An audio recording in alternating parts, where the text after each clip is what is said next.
today was a really pleasant day. I like when the sun is out. Yeah, I think that's a fair take. Pretty universally. pretty common take. Well, especially as the daylight hours get less, I think it's important to maximize the sun. If more of those can be sunny. Right. Not necessarily the rest of the week that way. No, more clouds tomorrow. Today's probably the sunniest day, but it's not bad. And then we've got some rain coming, which we'll talk about here in a second. I want to start with what we got to for highs. 58 in Wiscasset was the warm spot in the state today. Freiburg 57, and Portsmouth, New Hampshire 57 as well. A little bit cooler into some of the mountains here. Greenville sitting at 47, Waterville 43, 44 in Lewiston. Seems a bit cool.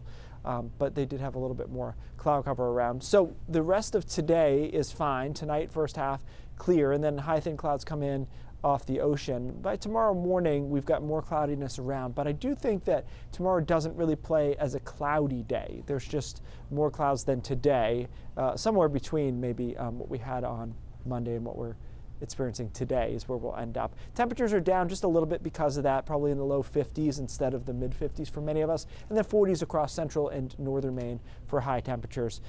Quiet though, and it's quiet through Thursday too because the speed of this storm has slowed down just enough that it looks like we stay dry during the daylight hours on Thursday. Temperatures in the low to mid 50s there. And then rain comes in on Thursday night, and there will be a period of heavy rain on Thursday evening from southwest to northeast. The models disagree a tiny bit still on timing, but I think it is overnight, and for many of us as well, we're sleeping overnight into the mid-coast into down east Maine.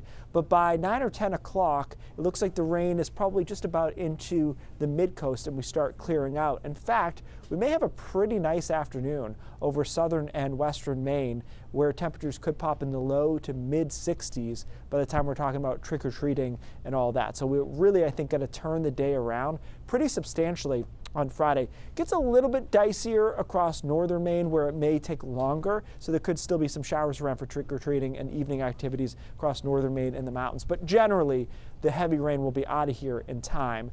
Total rainfall amounts are going to be around 1.5 inches. Some spots may be higher over down east Maine, but this is the first model run that put those kind of numbers into down east. All right, here is Hurricane Melissa. Finally, this is what it took, unfortunately, for the eye to close up. It had to go across Jamaica and some of the mountainous terrain there. But when it made landfall, it was, in fact, a very strong Category 5 storm, making landfall at 1 o'clock this afternoon. Max winds 185 miles an hour.